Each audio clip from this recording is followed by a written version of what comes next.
You've tuned in to the Crispy Noodle Podcast. You realize what you've done? With Rich Liebig. The real gangster plays his cards, right? And Michael Costanzo. What was that you just read? Let us be the Crispy Noodle in your vegetarian salad of life and boring news.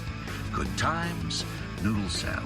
The point is, you now have the ability to be happy. And now, here's Rich and Mike on the Crispy Noodle Podcast. Oh, yeah, here we go. It is time for the Crispy Noodle Podcast. I'm Rich Liebig. And I'm Mike Costanzo. And, oh, man, it feels good to have an actual opening again, like musical opening. I know, it's been a while, right? Yeah, we got to get back to form here and enjoy what makes the podcast, some of our little shticks and things that we like to say with our intro. Loving that it is back. Folks, welcome. This is the Crispy Noodle Podcast. Let us be the Crispy Noodle in your vegetarian salad of life and boring news. We've got sports, we've got entertainment, we've got odd news to cover, lots to chat about. Football is in full force with the playoffs. We're going to have some video game discussion in the entertainment entree in just a bit.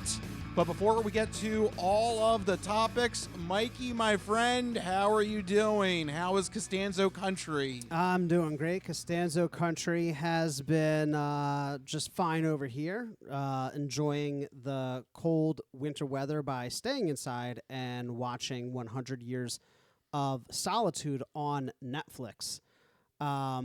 This is based on a book that I read probably 10 years ago. It's like a Nobel Prize winning magical realism novel. And I randomly found out that they did a series on Netflix. And it is so far just absolutely fantastic.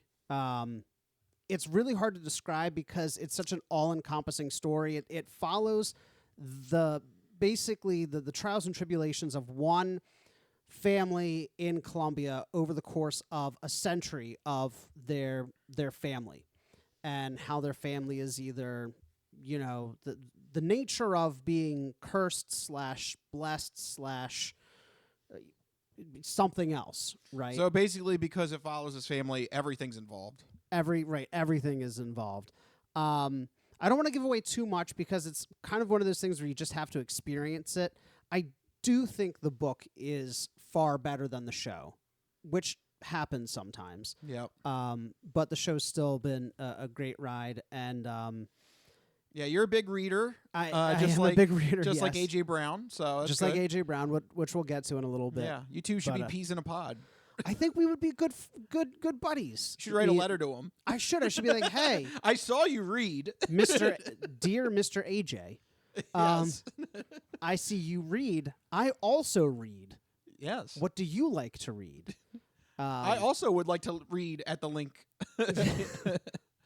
I can't think of a worse place to read, though. Yeah. I don't know about all those thousands fans screaming. I think that'd be a horrible place to read. I don't know about anybody else, but you know, I try to get some reading in, and the house is just so loud at any given moment, right?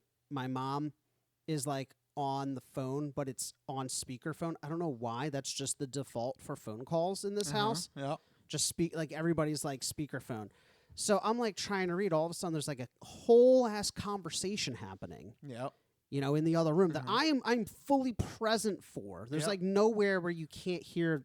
Anyway. And then don't forget it, your dad's yelling about sausages. Of course. Sausages! He's just over in the corner just yelling that. Yeah.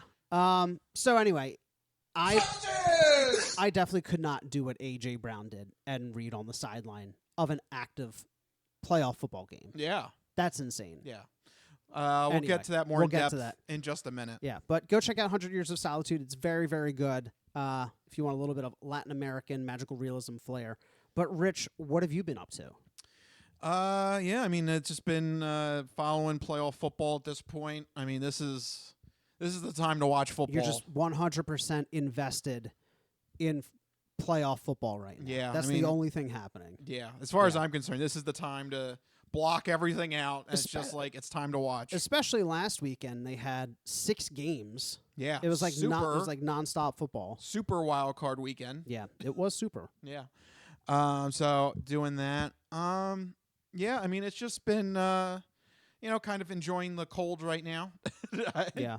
I know it's your favorite time of year. It's not my it's just like I'm No, it fine. is. I'm like fine with this. I don't mind it's 20 degrees outside. I don't know. I feel like I don't know.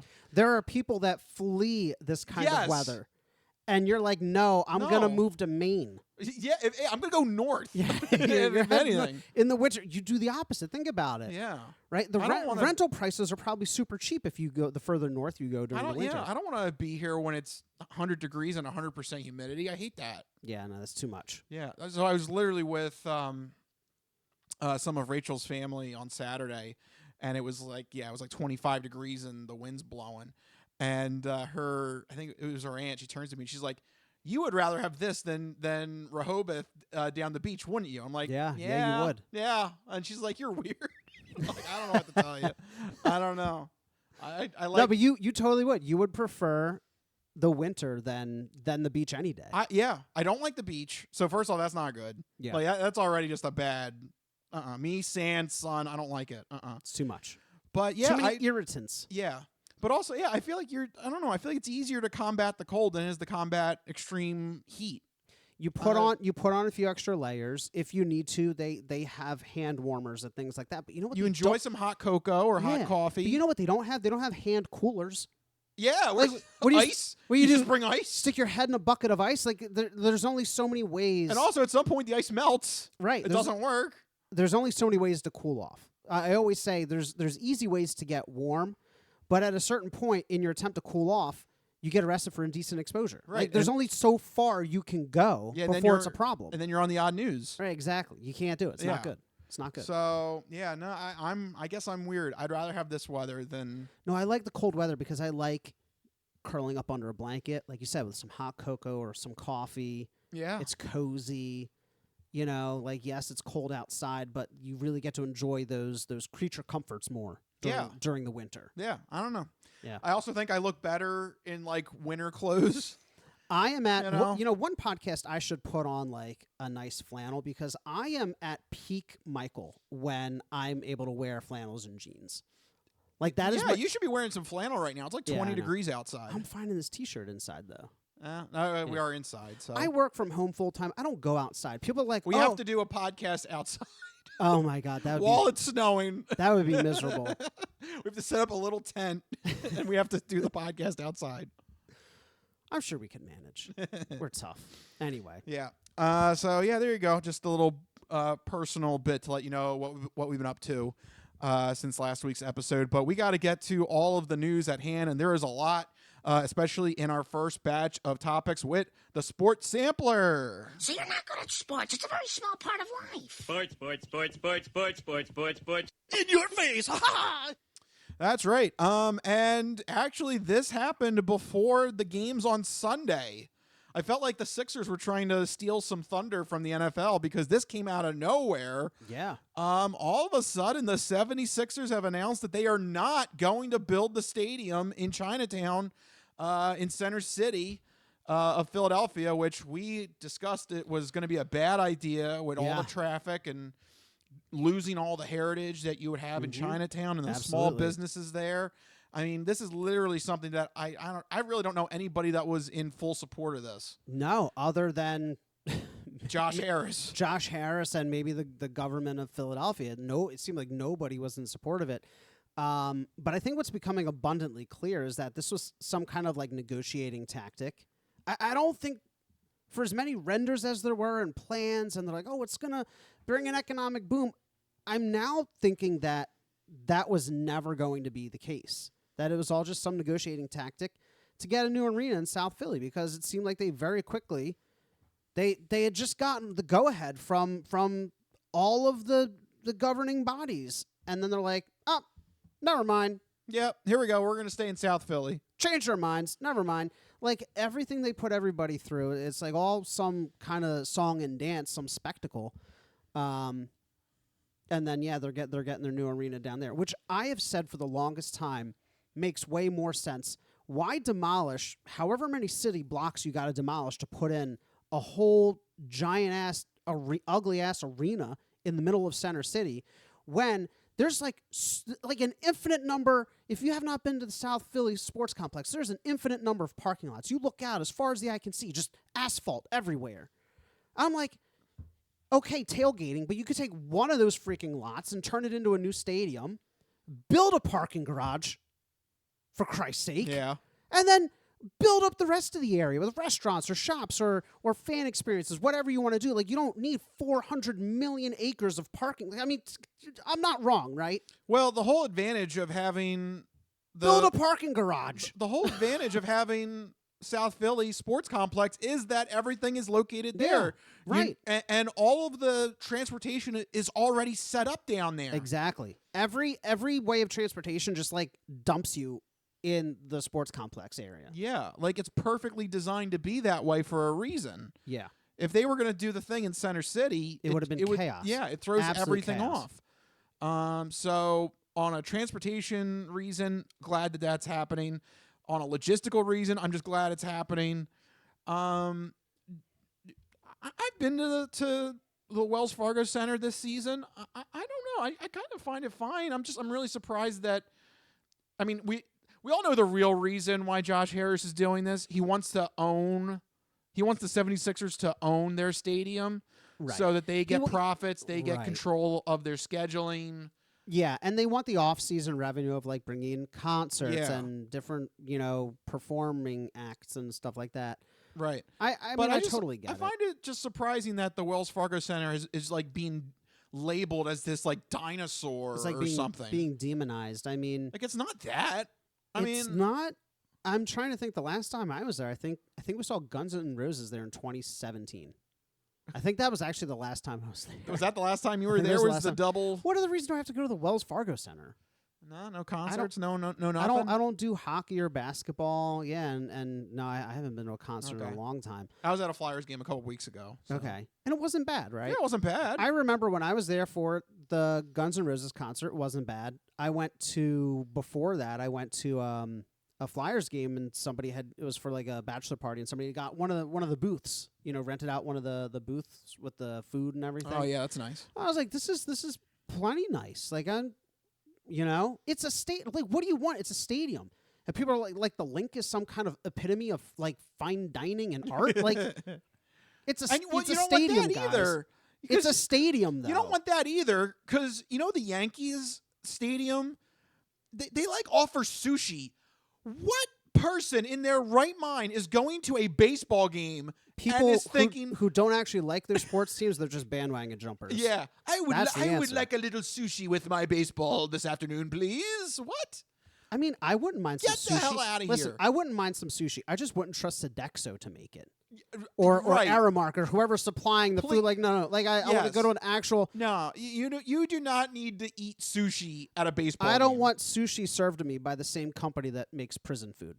Yes. I think that's just a good rule of thumb in general in life. So, yeah, I don't know what you're expecting out of a stadium. Yeah, I don't know. I mean, I don't know. I don't know. Why do people crap all over the Wells Fargo? Have you been to the Link? It's all concrete. There's like, I don't know, like it's fine. They're all just fine. They're stadiums. Have you ever been to a stadium and you go, wow, this is totally elevating my experience? Yeah, right? Never. Not once. Not once. Yeah. The only thing I can think of is when Veterans Stadium was at its end. I went to a game and, oh my God, that was like bedlam. That was... I mean, stadiums can be not But you know good, what? I got my taste of the 700 level as a freaking like 9-year-old kid going to see the Phillies. I'm glad I went. That hardened me up. Yeah. I saw drunk people. I saw people pissing everywhere. At the ripe age of 9. Yeah, It really explains a lot. Look, the concrete's falling apart over in the corner. You might as well piss on it. Might as well help it along a little bit. Add a little bit of erosion to it. Yeah. Right. We're trying to get a new stadium here. No. So, anyway, the Sixers are getting their new stadium. I just remember a time when stadiums were literally falling apart. This used to be a country. No. When that happens, then you can ask for a new stadium. Yeah. So, I hope, though, that they take this opportunity to really not just try to obviously it's all about the money, but I hope they do take the revitalization part seriously and that they, actually make it a worthwhile destination and not just, some kind of quickly cobbled together way to just pad Josh Harris's pockets. Well, they can't because they need to make sure that Mr. Josh Harris is happy with his stadium, or else he'll threaten to move to Jersey again or whatever. Good, take him. I don't want him. Yeah. Is that also?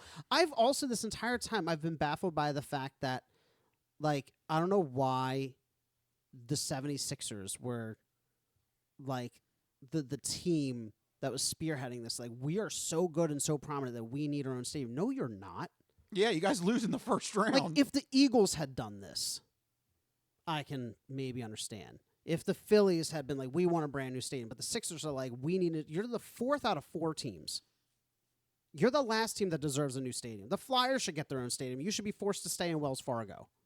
Well, yeah, that's what I think everybody wanted, for the Sixers causing all this trouble. Yeah, force them to stay there. Yeah, but it looks like Josh Harris will at least get something of what he wanted with a new stadium, tentatively scheduled for 2031. Yay! So a 6-year plan. You want to go for a new stadium. You want to go see the Sixers in 2031? See what all the hoopla's about? Yeah, I want to see what the fancy new stadium will do. I want to see how it elevates my game day experience. Yeah, and then I want to piss on a wall. There you go. Oh, boy. Speaking of trashy things, how about quarterback Deshaun Watson? There you go. That's a transition. How's that for a transition?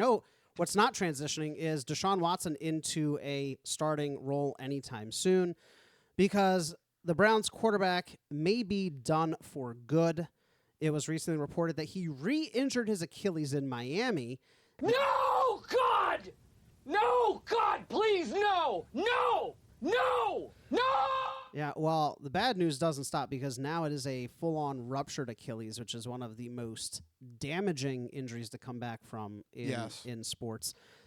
So bad, in fact, that he's already ruled out for the 2025 season. I mean, the 2024 season has not even concluded, and they're like, yeah, he's already automatically done. Yeah, because it takes a long time to recover from a ruptured Achilles. Yeah.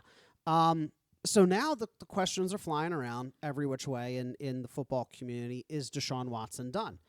Ruptured Achilles, already done for the 2025 season. He will be 31 by the time he gets to play again. And he's now going to have multiple instances of where he's had like year-long periods of inactivity. Yeah, I don't think I've ever seen some player go through quite the same history. So the last time he started meaningful games was 2020, where he had his breakout season. They're like, oh my God, Deshaun Watson, he's like the next big thing. I think he had like 30 touchdowns, 4,000 yards. He was legit. He ran too. Yeah, I mean, legitimately incredible. Then, of course, the scandal happens with his private masseuse. Sexual misconduct. The massage and masseuses, yes. Right. So he missed the entire 2021 season. Then he comes back in 2022, and I think he missed part of that season as well. Yeah, he was still suspended. But by that time, he was traded to the Browns. He was traded to the Browns, signed his big $200 and however million $240, I think it was. Fully guaranteed contract. Yep. Then he was on and off injured for the past 2 years. I think we did the math via text message. I think he started like 19 games. He has only started 19 games with the Browns.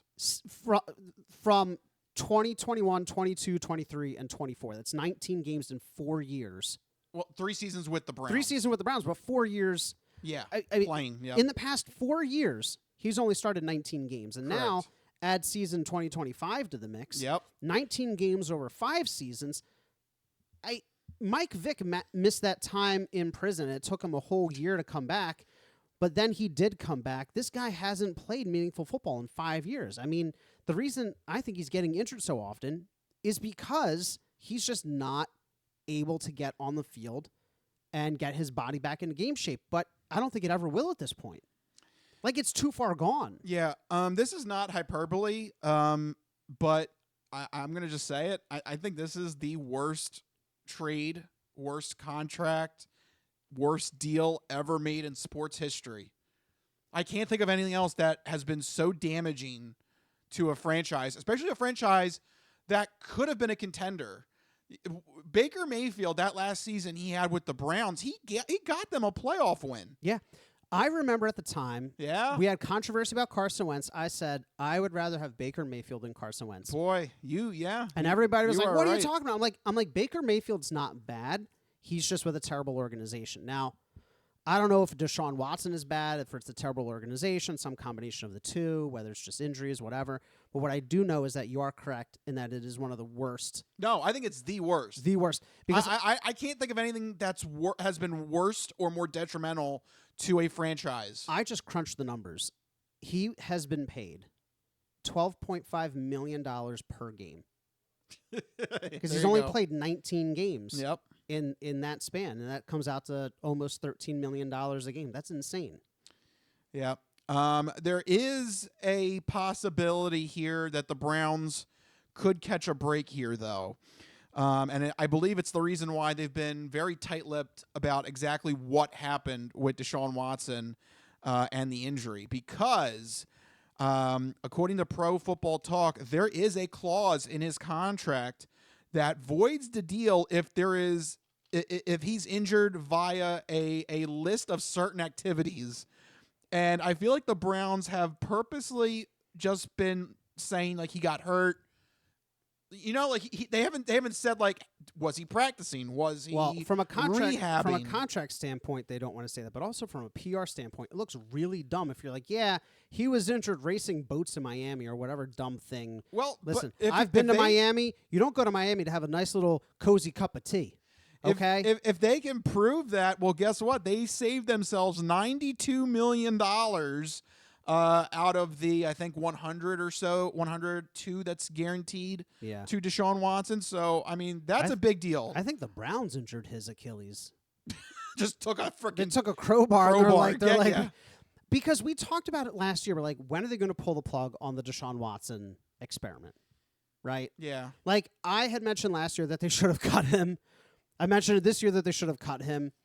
Like, if he's not gone before the start of the 2025 season, it's going to officially put a cherry on top of the most absurd series of events ever in recent football history.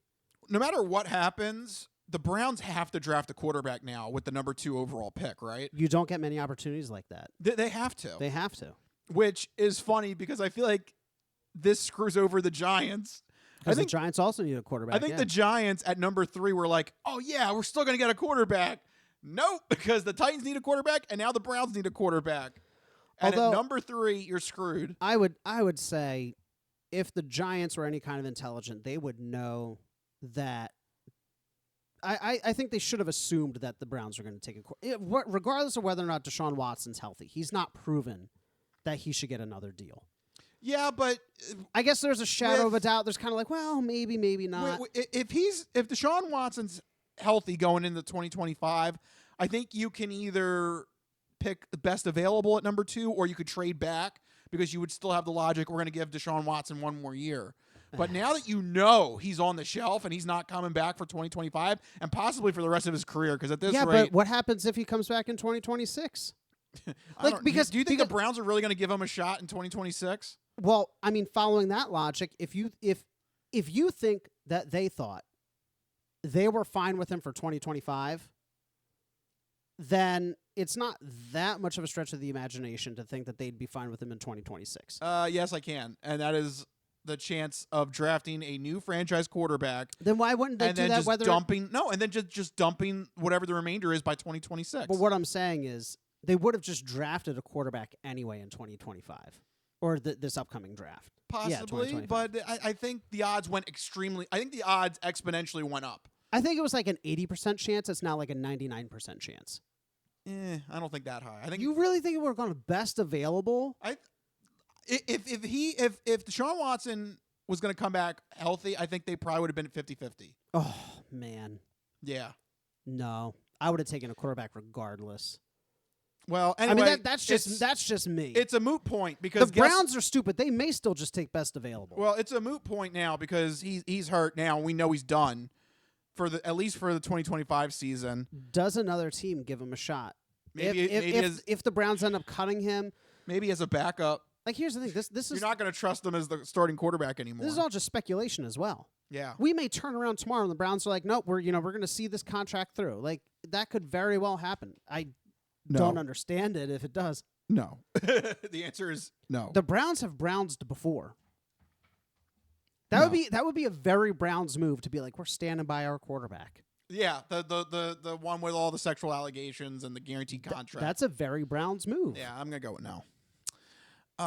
Nevertheless, though, if you're trying to hope for the Browns organization, then hopefully they can find a way to get out of $92 million if they can find one of the activities. They did. They sent somebody to bash his Achilles. I'm telling you. And then throw like a pair of skis. Oh, he was skiing. No, what they did was like, oh, here you go, Mr. Watson. We gifted you a jet ski and a parachute. And here's a ticket to Miami. And he's like, what do you want me to do with these? Oh, just go enjoy yourself have some fun in the sun. Here you go. They tempted him into jet skiing or some crazy thing. I don't know. What would rupture his Achilles? Surfing? Maybe surfing? Surfing, maybe, I That was guess. one of the things listed. You listed a whole list. There was a whole list. It was like rodeo. It was like crazy stuff in there. Professional wrestling was one of them. Professional wrestling. If you wanted to join WWE. I don't know. Join AEW. Is that what they do in their off time? They're like, oh man, my body is so bruised and battered from the season. I know. I'm gonna go wrestle. Maybe. Yeah. All right. Well, there you go. Unfortunately, the Browns are going to continue to be in football hell because I don't know what you do. The Browns be Browns and yeah. Good luck. All right. Let's get to the Eagles game finally. They had their wild card game on Sunday afternoon, and they win 22-10 to move on to the divisional round.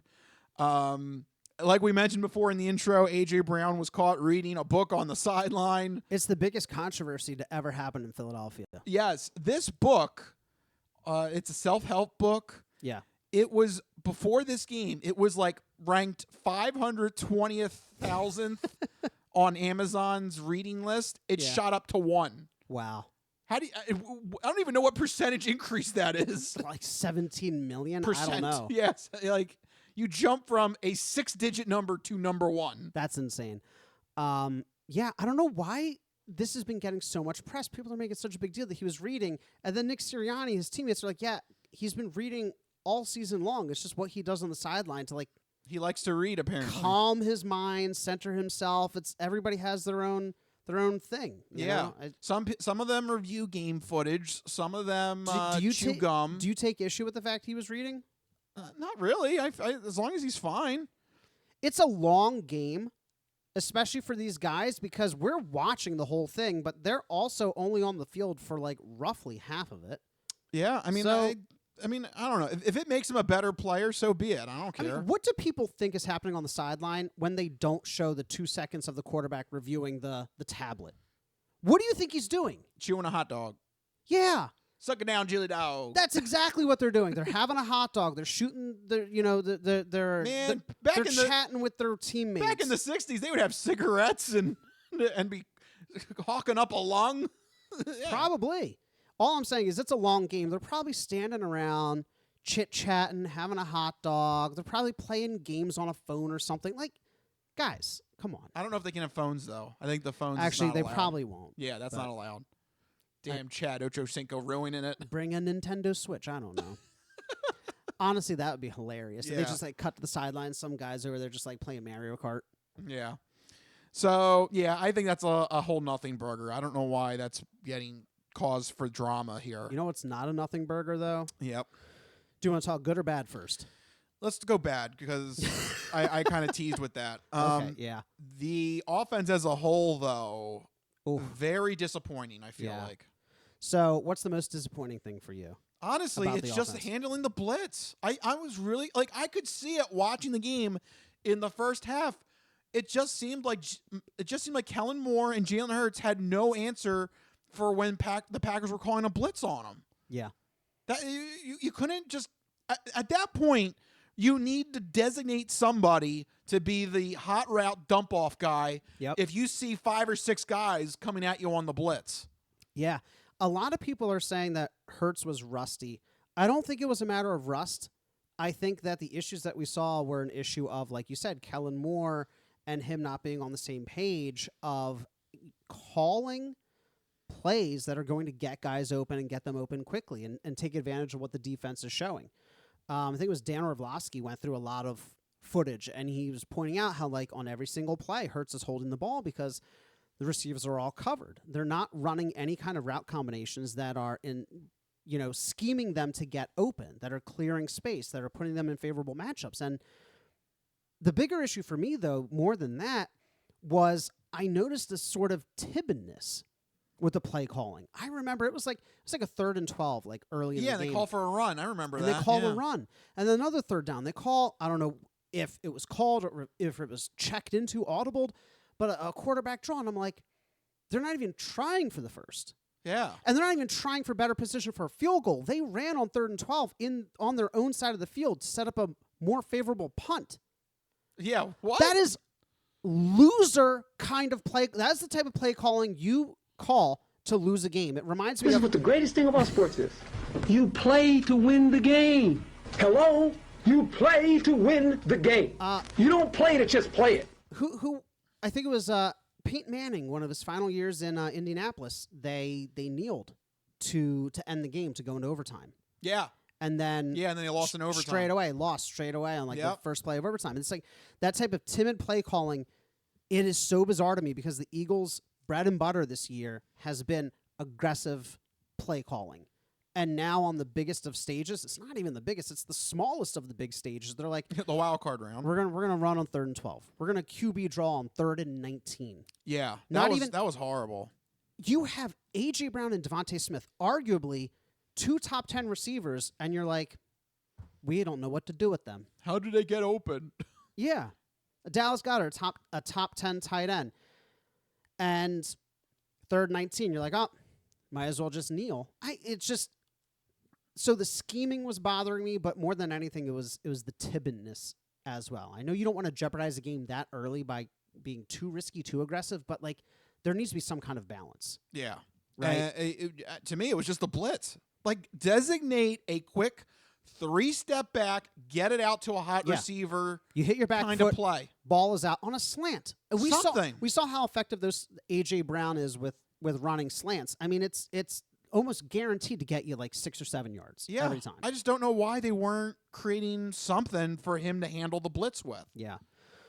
So they can't expect Jalen Hurts to just keep holding on to the ball in the pocket and just hoping that something develops. Yeah. And to be clear, just to reiterate to everybody, I don't believe it was rust. A lot of people are saying Hurts was bad. You know, I'm always the first person to jump on him. I don't think it was all Hurts. Yeah, I really don't think it was scheming. Yeah, because it just seemed like they didn't have an answer to the blitz. Yeah.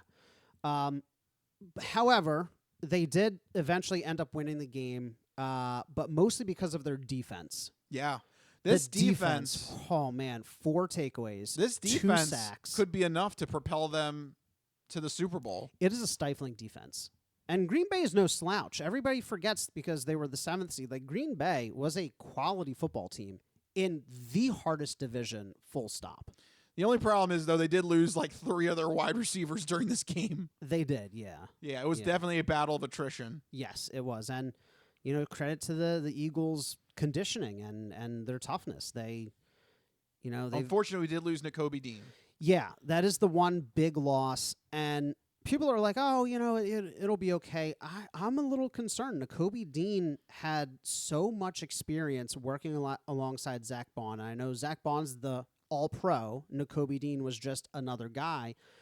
But, it was a big reason why our defense turned around this year is that we finally had quality linebackers who could cover the pass and stop the run and blitz the passer, all from the linebacker position. Yeah. We could leave our corners and our safeties back to do their jobs. We could, have more confidence in the fact that people weren't going to just, gut us down the middle with tight ends and running backs. So losing that, I don't know. It's got me a little concerned, honestly. All right. Well, you know what? I feel like we're talking predictions now. Should we officially jump into the divisional round predictions? All right, here we go. The last time for Fantastic Four picks. This is it for number 4, because after this, it's only 2 and 1. So here we go. Fantastic Four picks. Let's review. All right. First up, we have the Houston Texans traveling to Kansas City. Kansas City, of course, the number 1 seed in the AFC with an astonishing 15-2 record. This is a Saturday 4:30 game. Rich, who do you like in this one? Will Big Red lead the Chiefs back to the championship bout? Yes. That was easy. Yeah, all the signs point to the Chiefs between the fact that they've had time to rest. They've got Patrick Mahomes. The Texans, they really showed up against the Chargers, but I still don't know if they are, it's going to take a lot. And it's going to take a perfect game, I think, to knock the Chiefs out of the playoffs, and I don't see the Texans doing it. I do, though, have a play of the week. Okay. It is this game, but I rarely do it. I'm going the game total points. Okay. It's low. It's only like 43, 44. I think that's very low for a Chiefs game. And the Texans showed last week that they can put points on the board. They put up 30 on the Chargers last week, a very good defense. And they were able to handle them pretty well, surprisingly. So you're going over. I'm going over in this Texans at Chiefs game. I think that's the way to play it if you're looking to bet on your app this weekend. Yeah, so 2 points. One, I also believe the Chiefs will win. I don't think there's anything more dangerous than Andy Reid and Patrick Mahomes after a bye week. Andy Reid alone, even when he was with the Eagles in his worst of seasons, was always good after a bye.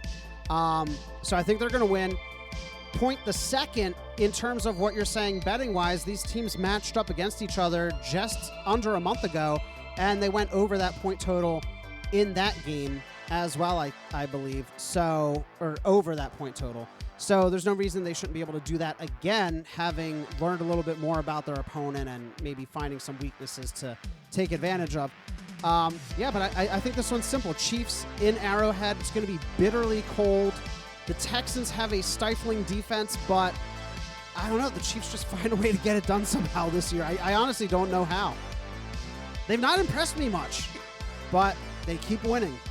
Yeah, you could definitely do some sort of maybe like Chiefs to win just outright, and then an over, and then you probably get a good payout for that. No, that's what I would do. That sounds like a good play.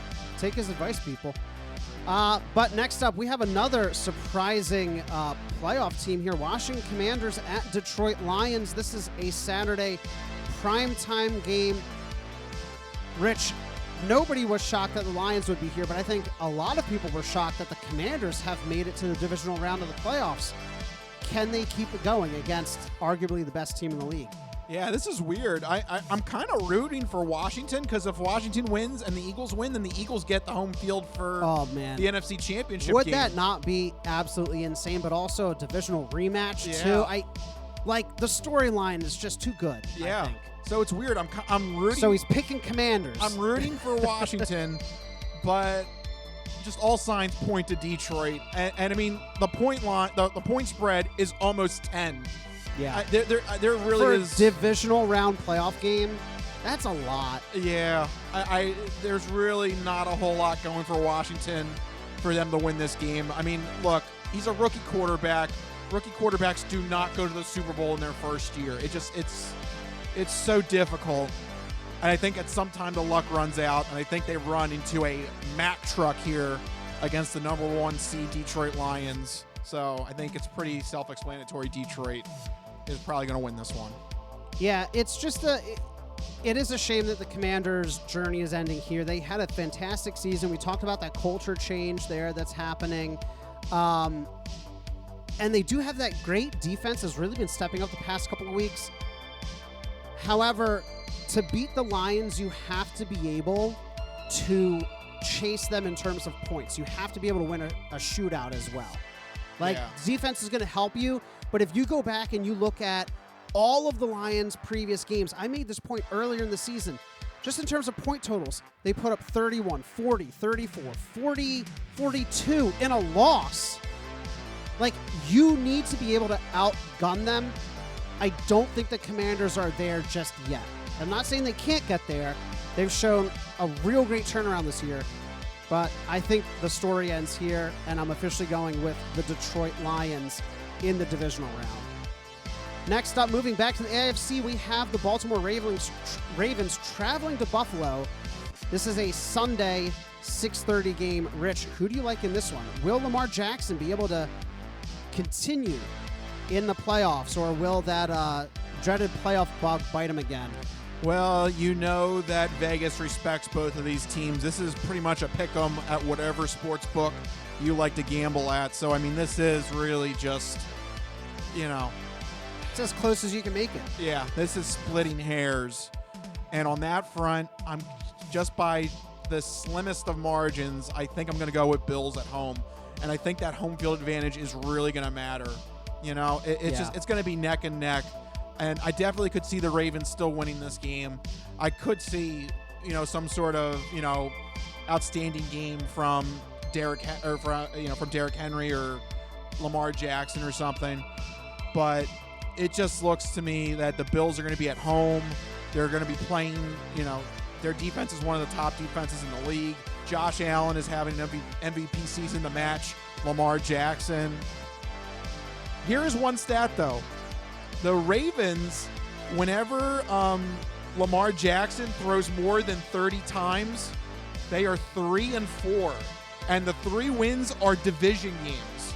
So they kind of won that game other ways with defense and other ways to to handle division opponents. Right. So I am going to say, if it's a game where Lamar Jackson is throwing a lot, I'm going to lean more on the Bills and maybe make a live bet if that situation arises. Yeah. Hypothetically, they shouldn't be throwing too much in the cold in Buffalo, but they may have to end up doing that. And if that's the case, you have to give the nod to Buffalo, like you said, having the home field advantage. To your point about this being close, ESPN Analytics has it basically a 50-50 split. It's 50.3% in favor of the Bills. I mean, that's as close as you can get to a 50-50 split.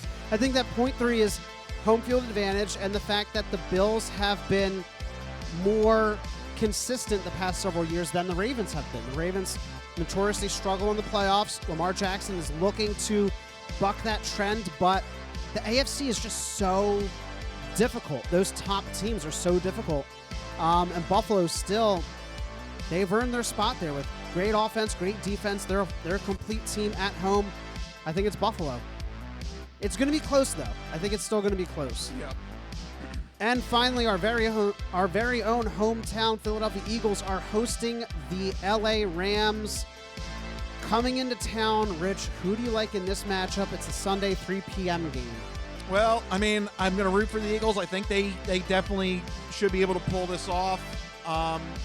Cooper Kupp, he doesn't scare me anymore. To me, the real threat is Puka Nacua. Oh, yeah. So if they can contain him and, keep Cooper Kupp to, 2 or 3 receptions, I'm not really that frightened, actually, by the Rams' offense. But, it is one of those things. Playoff football is a whole different ball game. So, it could come back to misfire here. But I think the Eagles should be able to handle them in Philly. Yeah, the Eagles already handled them once this year, 37-20 back in November. And the Rams, they are, of the playoff teams in the NFC, I think, the weakest of the teams. They had a kind of down division, and even with that down division, they kind of just snuck in. The real threat is Puka Nacua, like you said, but outside of that, they don't really have all that much going for them in general. So Stafford he didn't really have a fantastic year. He had a down year. The whole team had a down year. So I like the home field advantage. I like the fact that the Eagles have experience here. I like the fact that we specifically beat them earlier this season. We have some ideas of what to do against this team. I'm cautiously picking the Eagles. Yeah, it does feel like a trap or something. Yeah. It does feel. I mean, like the game against the Packers gave me some things to worry about, but I think that I'm hoping that we can correct them against the Rams. Yeah, and the Rams seem like a beatable opponent here in the divisional round. So I think we're in agreement going with the Eagles there. So, yeah, hopefully we are correct and the Eagles move on to the NFC Championship game. That would be something to see, another NFC title game. Wow. For Philadelphia. It's giving early 2000s vibes. Yeah, right? That would be something. Man. So we don't start losing them every year. Yeah, Like early 2000s. Yeah, that wouldn't be good. That's not what we want to see either.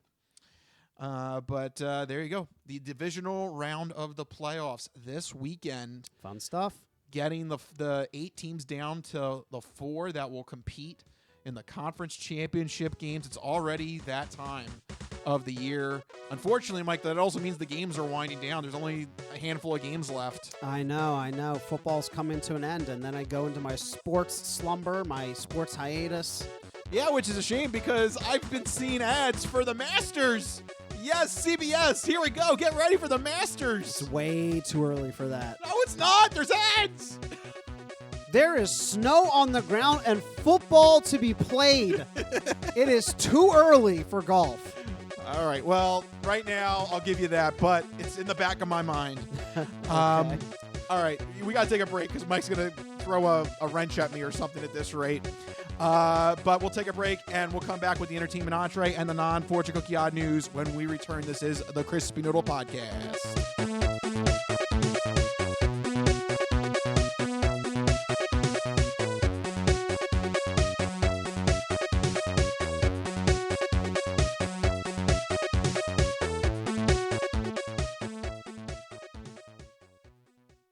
Ready for the weekend?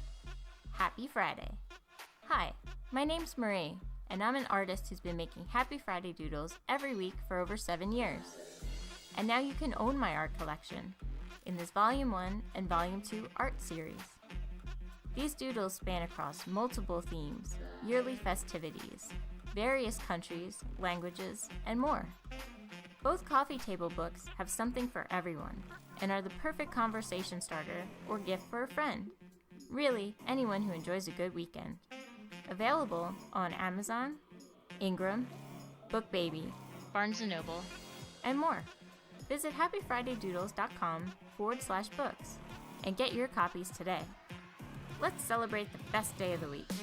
Happy Friday.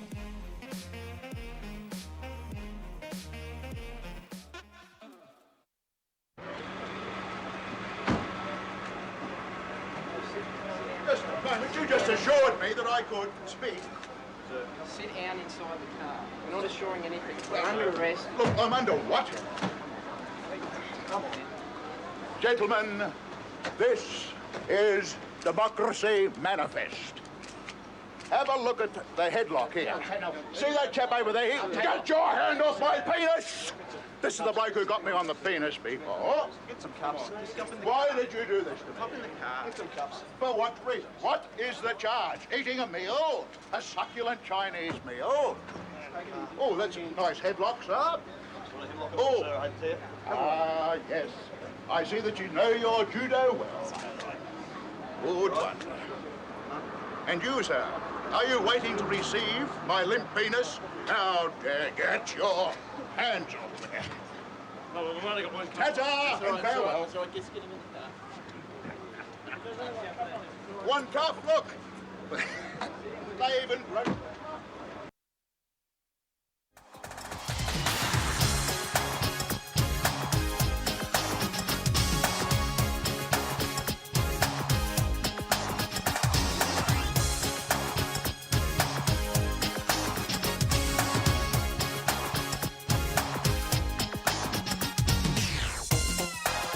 Oh, yeah, we're back here on the Crispy Noodle Podcast. Oh, yeah, this is a great time of the year for Mikey between cold weather and playoff football. It's good stuff. This has to be one of your favorite times of the year. I do enjoy the winter. More so that I don't need to go anywhere during the winter now that I work fully remote for the past several years. Well, I mean, in terms of any, But just- what else do you look forward to in the year? Because you're not a big. I mean, we cover the sports, but you're not. Yeah. No, football is your number one. Football is definitely the number one. I mean, you can talk about golf and baseball and all that. Yeah. And March Madness, and I'm like, okay, whatever. No, football is the big thing. Also, just in terms of the winter season, I like the holidays more. With Thanksgiving before winter, Christmas during winter, New Year's is fun. We make supersata during the winter. We got football. I mean, it's a great season. Oh, that's right. Sausage time, isn't it? Mm-hmm. Sausage! Yep, there you go. Get Frank ready. It's time. Sausage! It's happening. Yeah. Is it this weekend? It's this weekend. Oh, it is. It's this weekend. Sausage! Oh, my gosh. How could I forget? We got to do the sausage clips. We're almost out of sausages. Yeah, look, Mike. This is literally true. You're almost out of sausages. We are out of sausages. You got to get ready. I need more sausages. I like sausages. That's what we say the entire time that we're making them. Where are the sausages? Yeah, that's actual audio from when you guys make the sausages. I am sure that phrase has literally been uttered.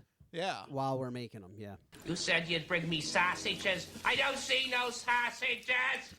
So that's why you got to go this weekend and you got to make them. Yeah. I don't know how many pounds of meat we're making, but it's going to be a lot. You bust them here, guns in hand, and now you find they've turned to fucking sausages. Well, I guess your family would rather have the sausages than the guns. Yeah, that's not a bad problem. I mean, he makes it sound like it's a negative, but honestly, if you walk into a place and you're like, "Ooh, sausage," like that's sausages. Your dad gets so excited.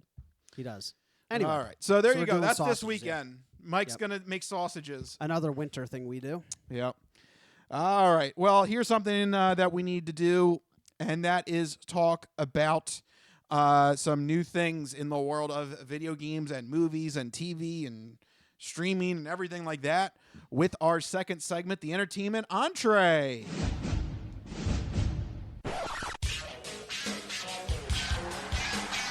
And now, the latest in movies. The Simpson guy writes to movies. Dear Die Hard, you rock. Especially when that guy was on the roof. Music. I know what that is. That's music. Video games. I'm Commander Shepard, and this is my favorite store on the Citadel. Celebrities. You really know Warren Beatty? Yes, I do. I took a leak next to him once at the Golden Globes. And more. You were the all-singing, all-dancing crap of the world. This is the Entertainment Entree. All right, officially Entertainment Entree time, and there is an update. Yes. What is the update, Mikey? So it's a good little bridge topic from sports to entertainment because this is an update on the Venu sports streaming service that was announced last year, faced some legal troubles from Vubo trying to challenge the consortium of Disney, WB, Discovery, and Fox from making a joint sports streaming service. Last week, we talked about, was it last week or 2 weeks ago? We talked about I think it was last week. How Disney then purchased Vubo TV to end the lawsuit. And now in a surprise twist, Disney, WB, and Fox are like, guess what? We're canceling Venu. Oh, good for you. Yeah. So what a surprise. What a surprise. So they canceled Venu. It didn't sound like a good prospect for consumers in general. Because it just, further consolidated all the sports into one space, and they could have just done whatever they wanted to in terms of pricing. So at least this, forces them to pretend to be competitive with one another. But the three companies put out a joint statement. They said that they wanted to focus on existing products and distribution channels, i.e., Disney just wants to keep ESPN all for itself. Yep. And they've now purchased Vubo, so they no longer have that competition. So they're like, we're good. Yeah, everything's fine. They're like, we're good, fam. We don't need to. Team we're all up fine anymore. here now. Thank you. Yeah. How are you? In reality, though, what was actually happening, jokes aside, is that the judge in the case had started questioning the legality of cable bundling in general. So Disney, WB, and Fox were like, whoa, hold on a second here. Instead of jeopardizing the option to bundle things together, they decided to pull the plug on Venu so that they could focus then on their own services because Disney, of course, wants to bundle ESPN, Hulu, and Disney Plus. So they didn't want to jeopardize that, so they just backed away from the whole Venu sports thing. But yeah, it just goes to show though that it's going to be a continuing problem here in the streaming world with this consolidation. But I'm kind of glad that Venu Sports failed. Yeah, because it didn't make any sense. Yeah, it didn't make any sense. I didn't like the whole concept of it to begin with. Because I could have seen a future where they forced more and more exclusives onto Venu. It's like, oh, you want to watch, this playoff game only on Venu kind of thing, to try and force people into subscribing. So, well, guess what? Professional wrestling just moved to Netflix. Yeah. So there's already things happening with that. Yeah, and they're showing that it's possible. Wrestling, while some might see it as niche, it's a big industry. WWE is $1 billion company. $1 billion, yeah, over $1 billion, and they're forcing people to subscribe to Netflix in order to get a piece of that action. So, there's no, there wouldn't have been anything stopping these three companies from forcing people into subscribing. They control more than 50% of sports media rights in the country. Those three companies together. So it would have, been not good for consumers. So that's the latest update. Venu Sports no longer happening. We can all go back. Oh, good for you. Yep, we can all just go back to watching sports on regular TV, hopefully. Yep. And Disney just ate up a plaintiff. Yep. That's the thing that still just shocks me the most. They're just like in the middle of actively litigating this, and they're like, oh, by the way, we just bought them. Lawsuit thrown out. Bye. Lawsuit done. Lawsuit over. The evidence has been falsified. Yeah. So the evidence has been bought. Yes. The evidence has been bought out. You betrayed the law. Stallone would have a freaking aneurysm at this if he was trying to not write only is this it into falsified, a but script. it's been purchased. Yeah. You betrayed the law. Yeah, he's gonna have an aneurysm over here. Someone help him. Someone help Judge Dredd over here. He's in trouble. You betrayed the law. All right, now with that done, we can go to our normal bits of the entertainment entree, including the segment where Mike lets you know what you should keep an eye out for this upcoming weekend with new movies and video games and TV with Mike's This Week in Entertainment.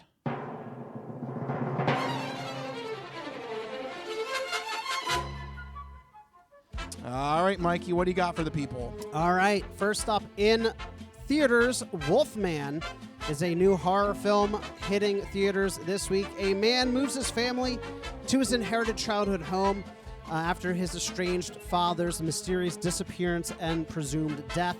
However, after moving there, a werewolf animal thing attacks them and bites him, leaving his family in danger as he begins to transform. Now, it seems like pretty standard monster movie fare. However, this also signifies a bit of a potential resurgence in monster movies. This one's coming out this month and later in the year. There's also 2 other mainstream monster movies planned for 2025. So 3 monster movies this calendar year. Some people are saying we could start to see a rise in this genre again. So this is the start of it. If you are a monster movie fan, go check out Wolfman hitting theaters this week. But if you think... I mean, they were going to try and do that with the whole Dark Universe. Remember that? They were, and that failed. Remember that? Yeah. So now movie studios are just making their own monster movies. Honestly, I've never been a huge fan, but I also don't mind them. So we'll see how it goes. Yeah. A good monster movie. But if you think that's kind of dumb, well then, buckle up. This sounds stupid, but it's actually getting real critical praise. Grand Theft Hamlet. Oh. Yes, you heard that right. Grand Theft Hamlet is coming to theaters this week. Originally released in the UK, it's now getting a limited US theatrical release. It is a documentary that chronicles 2 out-of-work actors during the COVID pandemic lockdowns trying to recreate Hamlet entirely within Grand Theft Auto Online. The film, quote-unquote, is shot entirely within the game. It has a shocking 95% on Rotten Tomatoes with an 81 on Metacritic, and it's showing in Neshaminy. Rich, do you want to go to Neshaminy? What? It is? Yes, it is. I kind of want to go. Do you want to go? Do you want to take another trip to Neshaminy? Yeah. That's a really weird mall, by the way. Anyway, if you're in the area. I might have to plan an outing. Grand Theft Hamlet. I saw that. I was like, this has got to be a joke. It's actually getting critical praise. I was like, okay, all right, we'll see. All right. And finally, in television, Severance returns to Apple TV Plus this week. Severance is a sci-fi psychological thriller set in a world where a person's work memories can be separated or severed from their non-work memories, which understandably leads to a serious existential and ethical complication. The first season enjoyed critical success with excellent reviews and awards nominations, and so far season 2 is performing even better with reviewers. So if you have Apple TV Plus, make sure to check out Severance season 2, and that's what we're looking forward to this week in entertainment.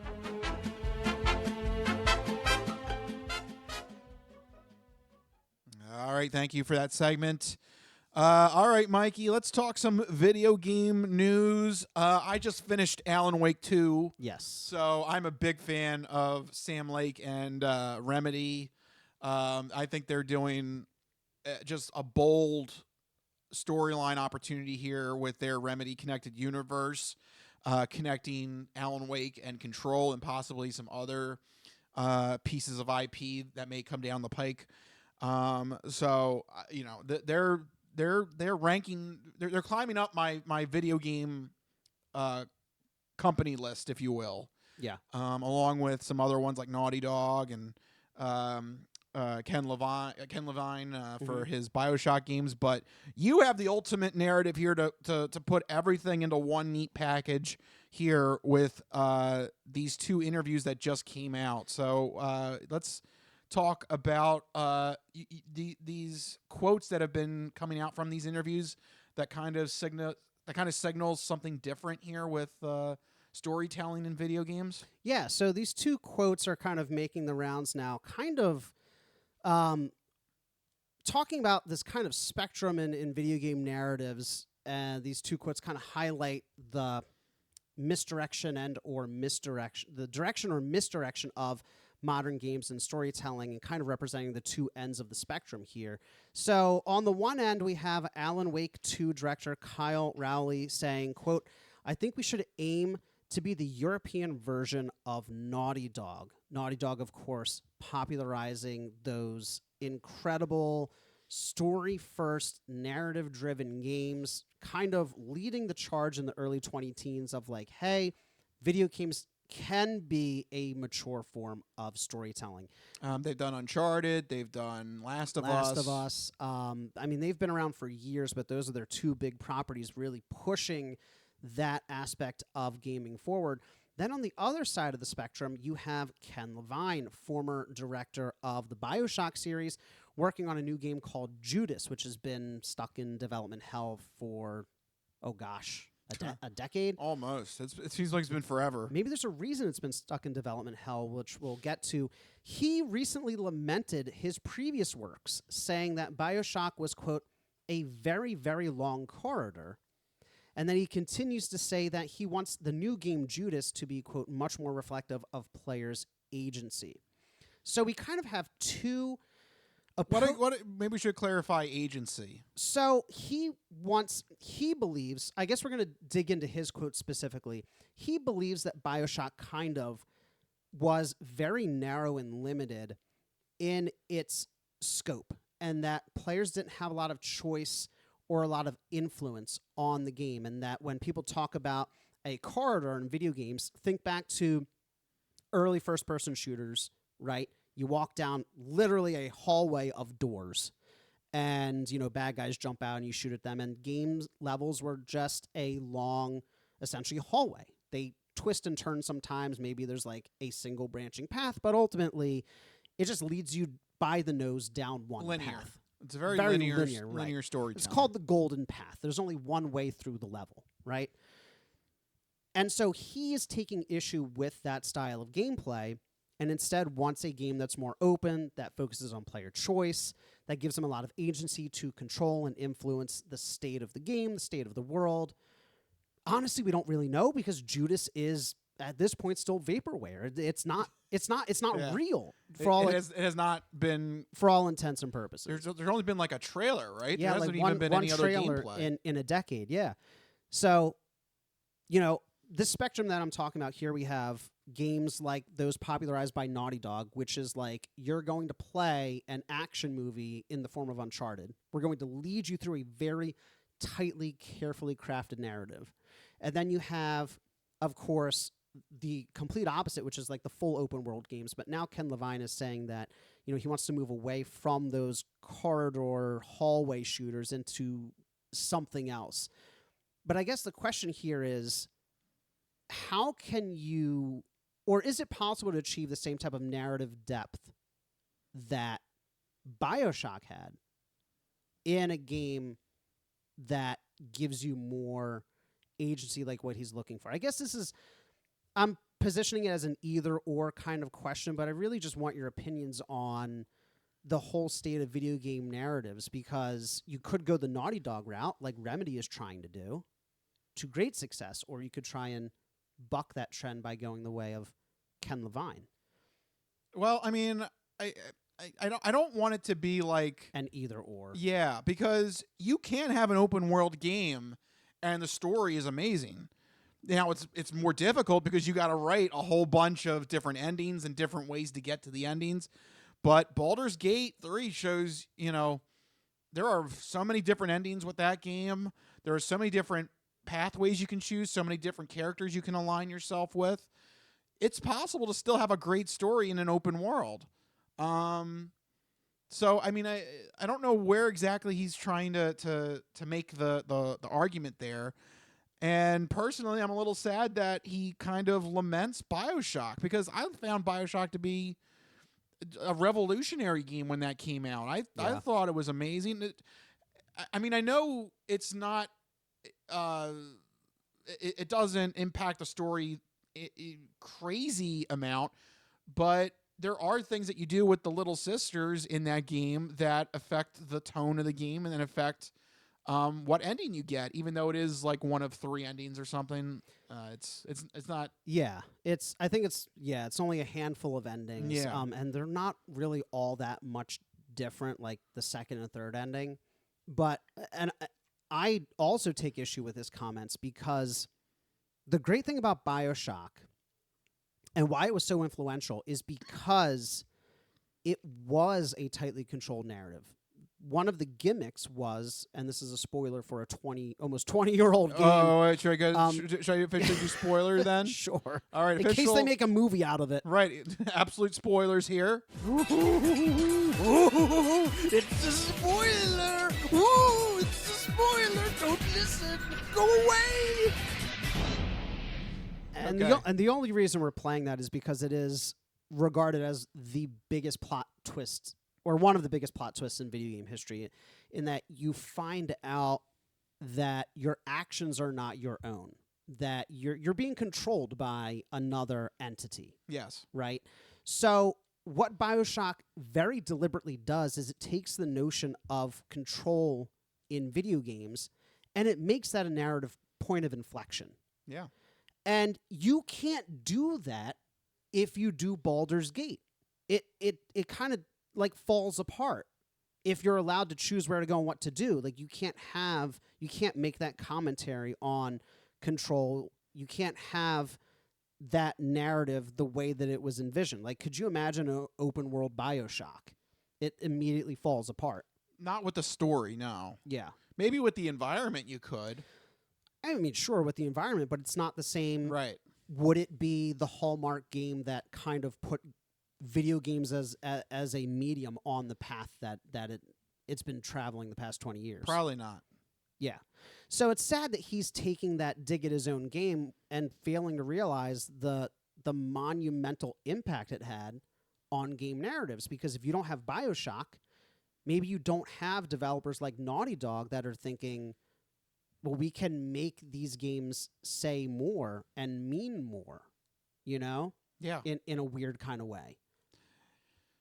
It's funny, in my kind of history of video games, I feel like Grand Theft Auto 4 and then BioShock to me was like that was the moment. That was like the next step up of like, this is now adult territory. Yeah. And not just like because of gore or not because of just like over, the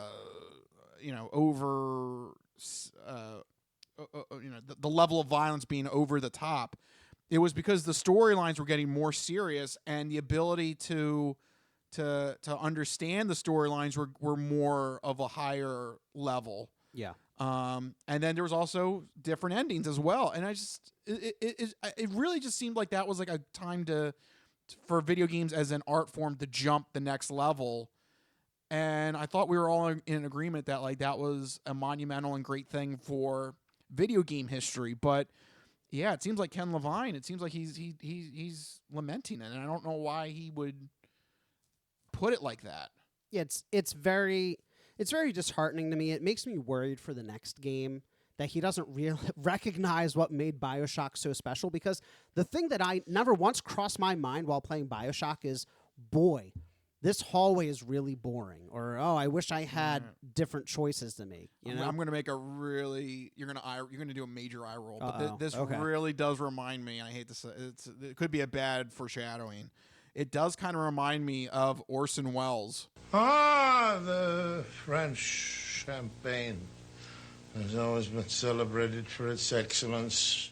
But I think I see where you're going with this, where this kind of like auteur is just never happy with his like one masterpiece, and then he makes that weird magic movie that he did, or no, there was the one that released on Netflix that was all like weird. The Other Side of the Wind. Yeah.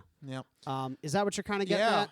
Because Orson Welles, when he gave interviews in the 50s, 60s, and 70s about Citizen Kane, he started to like really just crap over his own movie. He was like, the ending of that to Citizen Kane, that was child's play. That was, he never made a movie as good as it ever again, right? Yeah, and I mean, there's some people that like to try to argue, but like, right. So that's what I was going to get at. Yeah, it's like he never.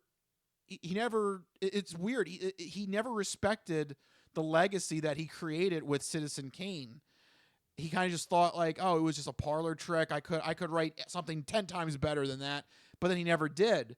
And I'm worried now. This kind of seems like the same path Ken Levine has. He made BioShock revolutionizes storytelling in video games, and now he's claiming, BioShock's not that good, and he keeps saying Judas is going to be the one that is going to be, revolutionizing video games, but we haven't seen it in 10 years. Yeah, and he could be right. And here's the other side of this, because I do want to go back to the comment from... It is weird. It's a very similar trajectory he's on. It is. All he needs now is just, like, he runs out of money, and he's going to have to do, like, a Call of Duty.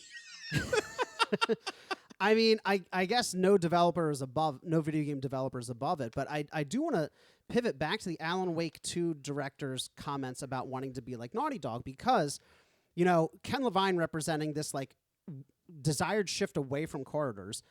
And then you have another developer, Remedy, who's like, no, we should be more like Naughty Dog, who a lot of people criticize for their games being too linear. Like it's all cutscenes. It's too linear. It's just dragging me by the nose through the game.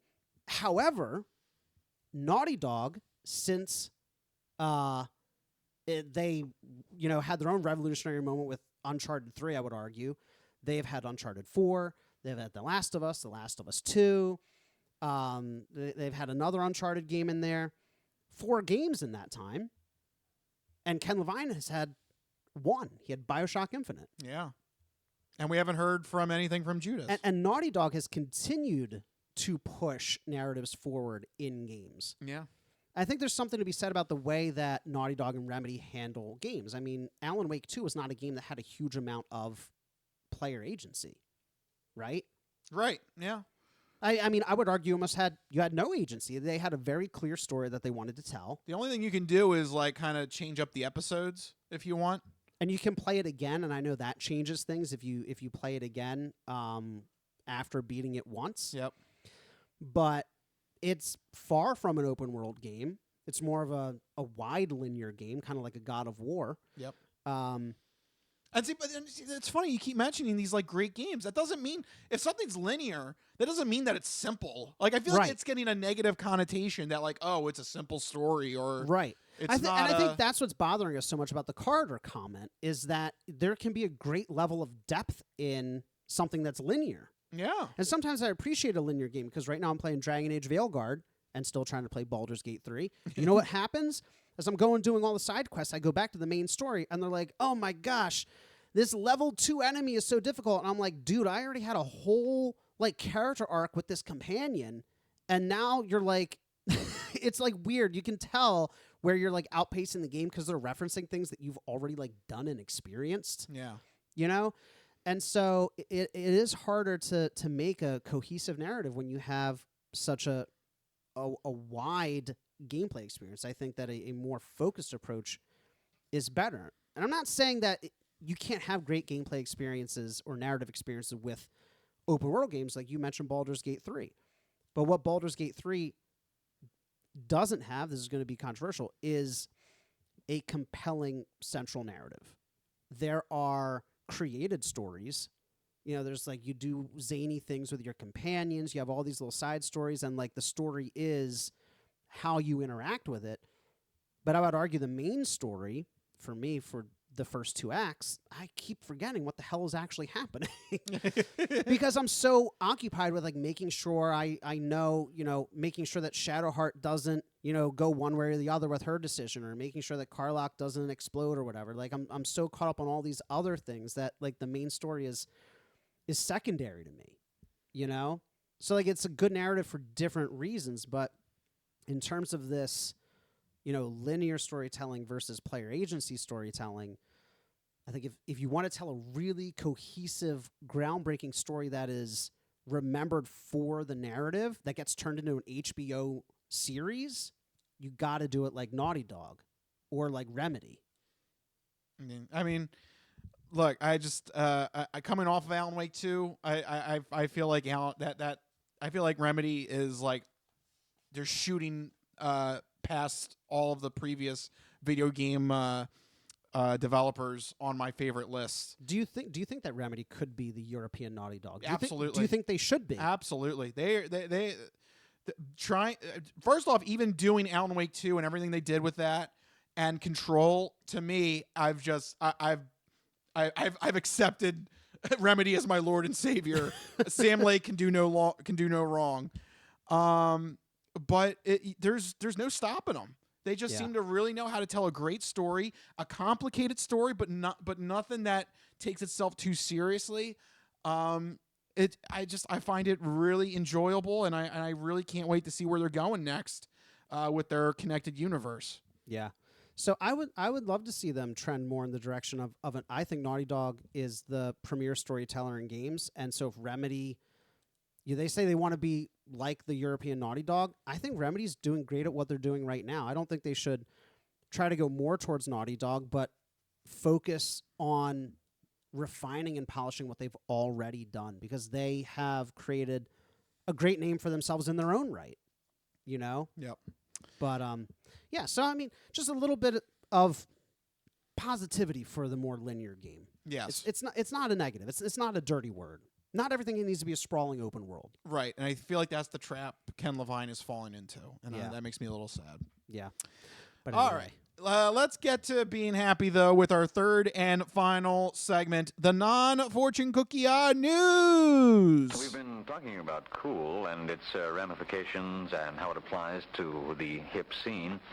But maybe you could give us some examples now of the opposite of cool, uncool. Just exactly what is uncool? My nipples look like milk duds. Holy shnikes. It's time for the non-fortune cookie odd news. It's not of this world. I don't know exactly what it is or what it's doing, but this is not human intelligence, okay? It's not human intelligence we're facing! How you doing?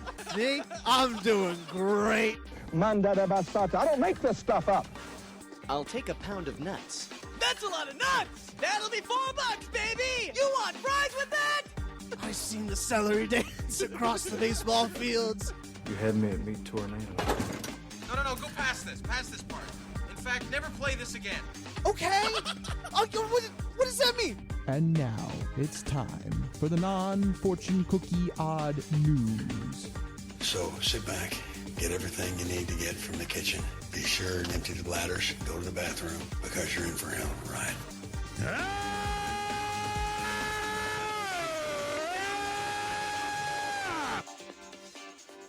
Woo, odd news. That's right, everyone. It's time for the non-fortune cookie odd news here in this segment.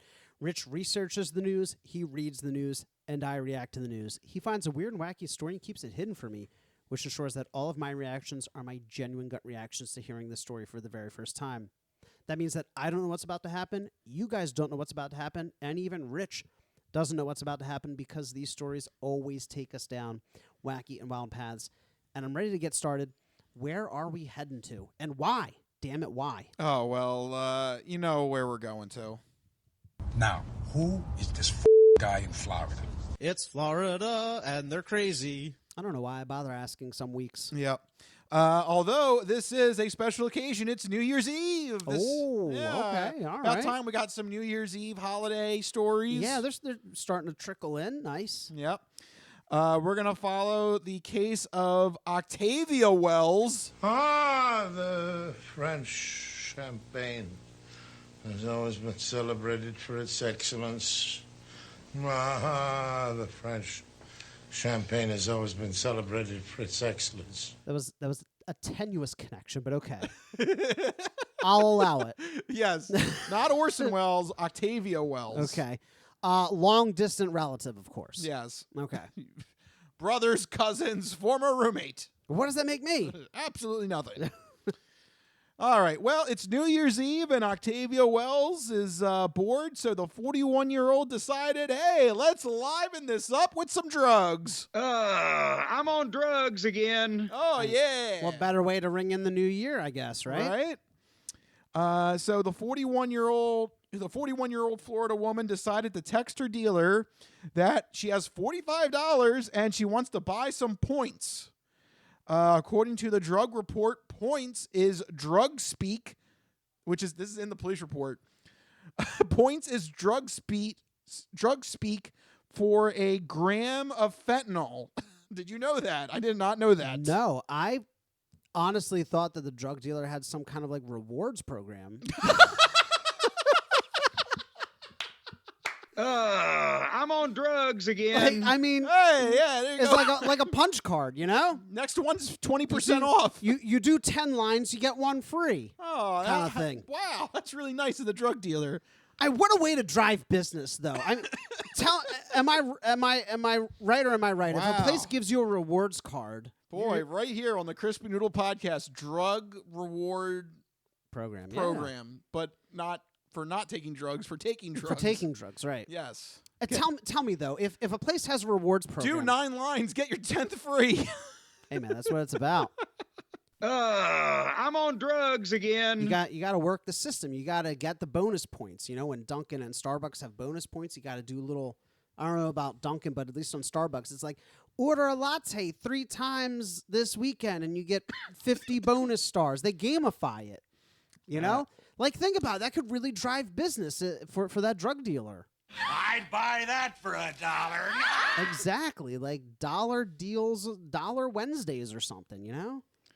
So it's not a rewards program. No, apparently points is drug speak for a 1/10 of a gram of fentanyl. Drug speak is weird.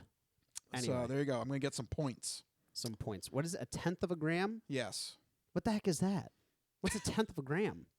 A gram that's is how very. That's how they sell them. A gram is very small amount. Well, fentanyl's very potent. So I guess, yeah. Yeah. I mean, I have no idea. So Wells does identify herself as Octavia, and arranged to meet for the drug transaction here. So how many points does $45 get you? How many grams? $45 just gets you 1/10 of a gram. That's just one? That's it? Just 1 point? I guess, yeah. But, I mean, so she's not getting any free ones. I mean, fentanyl is very, very potent, though. Okay. So I don't think you need much. I don't know. I don't do fentanyl. Why not? Well, I didn't fill up the punch card yet. I'm on drugs again. According to the text, they decided they were going to meet at the Tom Thumb convenience store. What? That's the name of the convenience store, Tom Thumb. Oh, you know I have to look that up. Yeah, look this up. Tom Thumb. What the hell is a Tom Thumb? Tom Thumb convenience store. It's a grocery store. So that's where she's meeting the drug dealer. It looks legit. I mean, look, it's Tom Thumb. You can buy fruits and vegetables there. How could you not? It's Tom Thumb. It's Tom Thumb. Tom Thumb. That's so weird. Mr. Thumb. I don't know why I find that so bizarre. It sounds like a very hokey name. It does, doesn't it? It sounds like that should be like the name of a little dinky place outside of Oklahoma or something, with like little tumbleweed going through. Yes, it does sound exactly. It's Tom like Thumb over here. How you doing? It's rough going these parts over here. Oh, Tom Thumb's over here. Wait a minute. Actually, in another life, I was Buckeye Chuck. No, not Buckeye Chuck. How's that for a connected universe? That is, I would. Buckeye Chuck, where the hell you been? I got stuck out here in Oklahoma. It's crazy how every time I meet you, your dialect changes. That's so impressive. How do you do that? I fell into an alternate reality, and now I'm Tom Thumb. Are you the multiversal version of Buckeye Chuck? Buckeye Chuck is Tom Thumb? Yes. Oh Became my God. Tom Thumb. Yes, sorry. Don't know how that happened. I don't know how that happened either. Yes. Anyway, no, this is all the wrong. Crispy Noodle connected universe. This is all wrong. Tom Thumb is a convenience store in Florida. Okay. And that is where Octavia Wells decided to meet with her drug dealer. But here is the catch here. Wells thought she was talking to her drug dealer. Oh, no. But instead, it turned out she was directly texting a cop, Stephen Pettijohn, who works with the Bay County Sheriff's Office. Wrong, wrong, wrong, wrong. Wrong, wrong, wrong, wrong. You're wrong. So, was her dealer just an undercover cop, or did the undercover cop somehow steal the phone? No, you're giving her too much credit. Did she just put in the wrong number? She wrote down, or she typed in her contacts list that the drug dealer was named TJ. Instead, this number she had labeled as PJ. Oh my God. Wait. Wrong, wrong, wrong, wrong. Wrong, wrong, wrong, wrong. You're wrong. So, and you're wondering why you're wondering why she has the cop's number in the first place? Yeah. Because they went out on a date, according to the cop. No. Wrong, wrong, wrong, wrong. Wrong, wrong, wrong, wrong. You're wrong. Yes. Oh, that's awkward. Here's a rule of thumb. Here's a rule of thumb. If you're rule of Tom Thumb.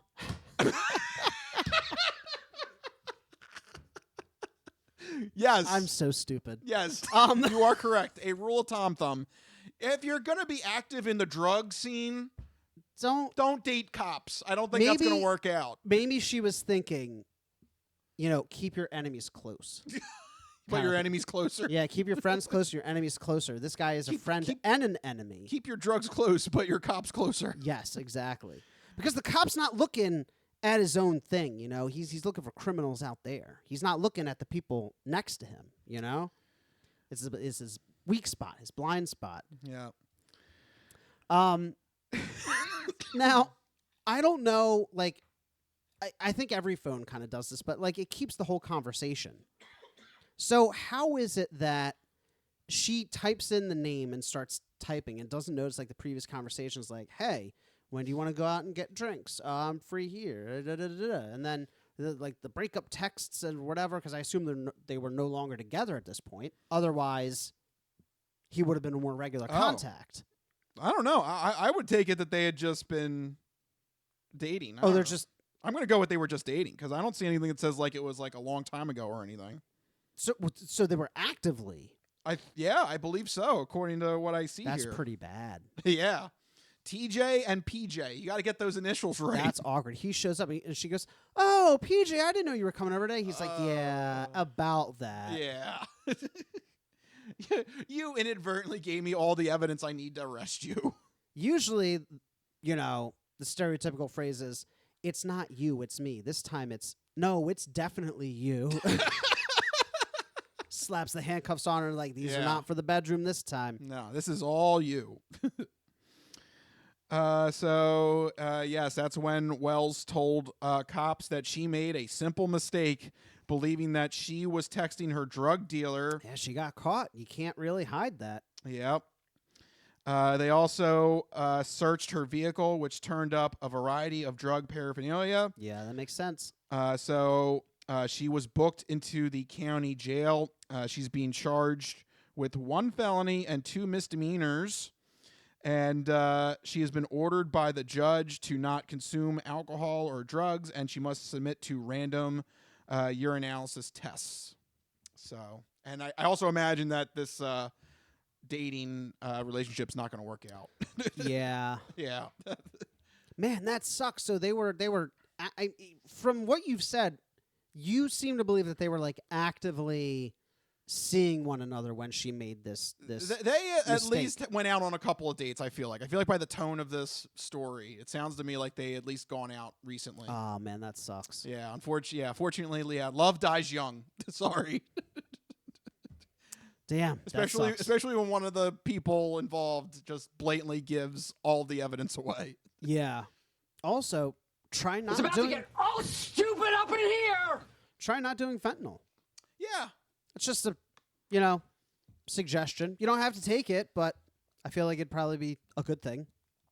Also sucks that it was New Year's Eve too. She was maybe she was secretly hoping like maybe there'll be like a midnight pardon and I'll get a kiss from him or something. A midnight pardon? I don't know, something. Well, I'll let you go because it is New Year's Eve, of course. New year, new you.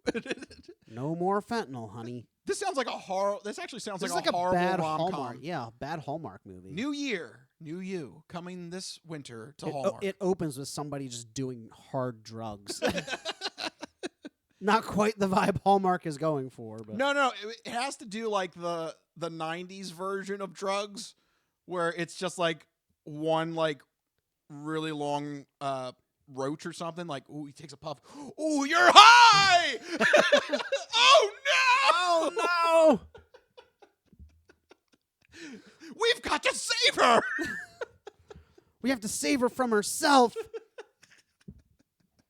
We can't let her do this. Throw away her future. No! She's on the pot. Not. Yes, that's what I need. Not the pot.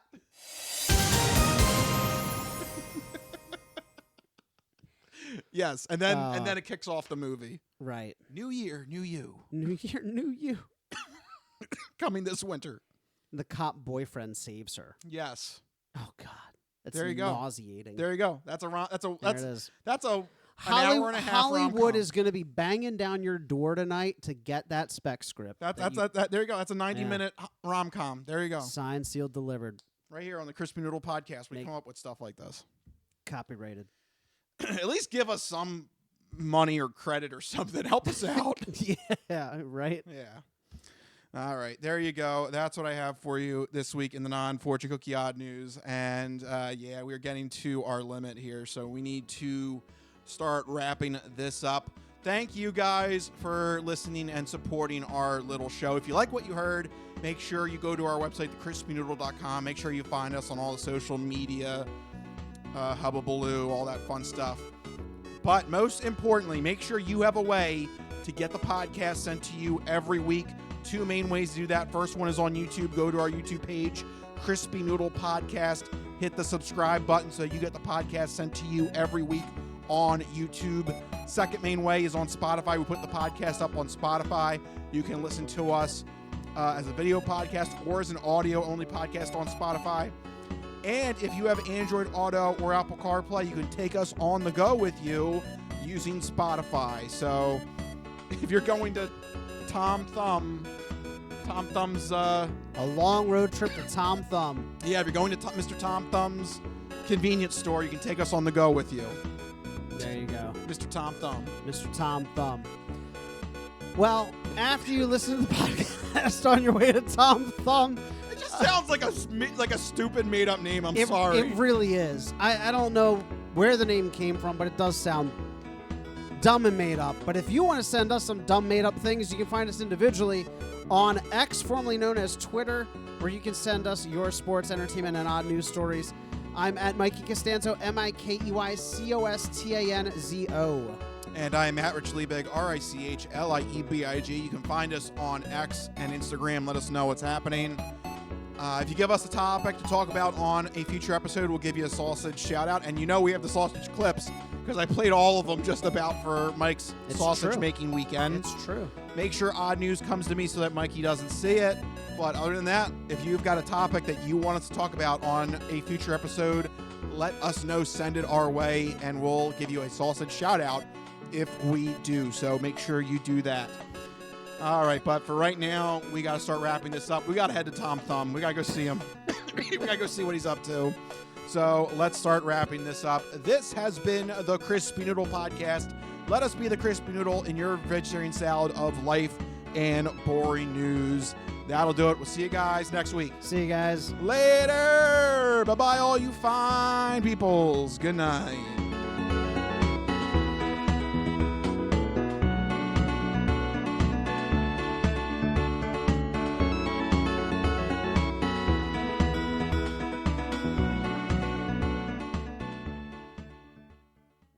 Some of us have great stories, pretty stories that take place at lakes with boats and friends and noodle salad. A lot of people, that's their story. Good times, noodle salad.